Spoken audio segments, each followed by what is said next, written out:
Hello, bronies. I just got back from seeing P.P.O.V, or Pony Point of View, written once again by the Fox brothers, the same guys who made The Gift of Maud Pie. And let me just say that while this episode does feel a bit like an episode that should have happened during seasons 2 or 3, it's still an entertaining episode that reminds me of several cartoons in the past. But let's get to the story. The story revolves around a boat trip that happened involving Pinkie Pie, Rarity, and Applejack. Basically, the boat capsized, and all three characters have different perspectives of what caused the boat to capsize and who is to blame for it. So Twilight and Spike have to find out what actually happened and whose perspectives make the most sense, or if none of their perspectives make sense. So this episode, it's a popular trope as far as cartoons are concerned, that of one particular event that has several different interpretations. To give a comparison, it's similar to the Boondocks episode known as The Story of Catcher Freeman, where Robert Freeman, Uncle Ruckus, and Huey Freeman all had different perspectives on how the story of Catcher Freeman occurred back in the antebellum South. This episode has a similar perspective, where we see the same events over and over and over again, but things are changed throughout, where some things are different, such as the events of how the ship capsized, but the way they happen and who's to blame for them constantly changes. And even though I could tell from the start that all three characters were wrong when it came to the actual events, that's mainly just because I'm a genre-savvy guy who's seen the story happen in kids' shows and even adult shows a million times. The way that Twilight finds out what caused the ship to capsize is actually pretty interesting, and it's something that the audience will not catch on, at least not the first time they see it.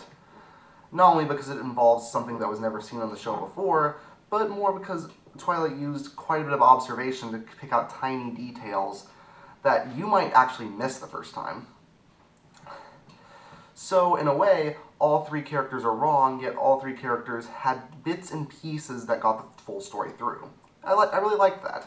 Also, there was quite a bit of humor throughout the episode, mainly in the flashback scenes, as it involves a lot of good slapstick comedy, some funny exaggerations of characters, because Applejack, Rarity, and Pinkie Pie constantly exaggerate the other's personalities to ridiculous degrees, to the point where Applejack at one point acts like a combination between Captain Ahab from Moby Dick and Quint from Jaws, or possibly them combined with a pirate, but she's entertaining as heck when it comes to that. Or in Applejack's story, where Pinkie Pie's eccentricity and sometimes airheadedness is put to the umpteenth degree, or both of their perspectives on Rarity, where Rarity's prissiness is exaggerated to the umpteenth degree, where she seems like an exaggeration of her own character that we thought she would be back in season 1.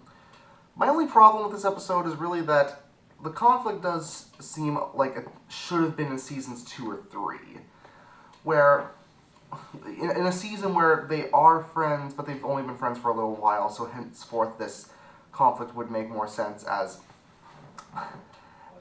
they would be more likely to see these things from the perspectives they have. In season 6, they've been friends for years and years, and it does seem like it's a bit forced.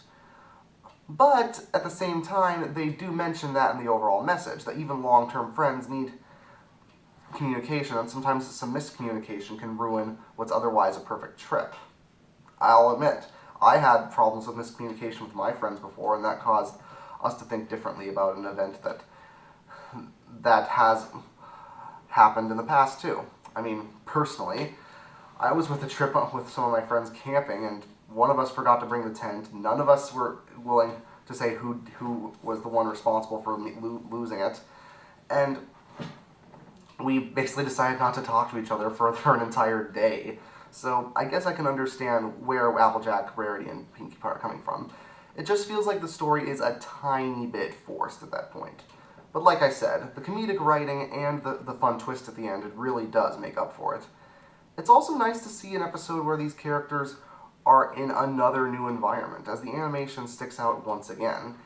The high seas are a fun location to go to. We see a lot of new funny facial expressions, and I really did like the reveal of a certain someone near the end.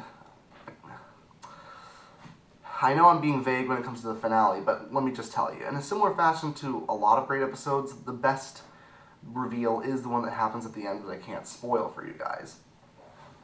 So, the Fox brothers really seem to understand what they need to do when it comes to comedy. The writing is fast-paced and funny.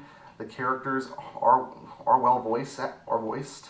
Ashley Ball does a great job as Applejack. Tabitha St. Germain's always entertaining as Rarity. Andrea Libman is deliciously over the top as Pinkie Pie. Kathy Westluck always plays the great straight man to all the other pony friends.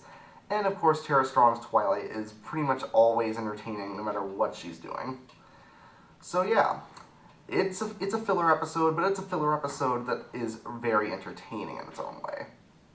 I did wish that it felt less forced as a story, but it went over a cartoon trope that I personally really love of the alternate ways people see an event. So I can't complain too much. I give P.P.O.V. an 8 out of 10. 22 episodes down and only 4 to go. See you next time.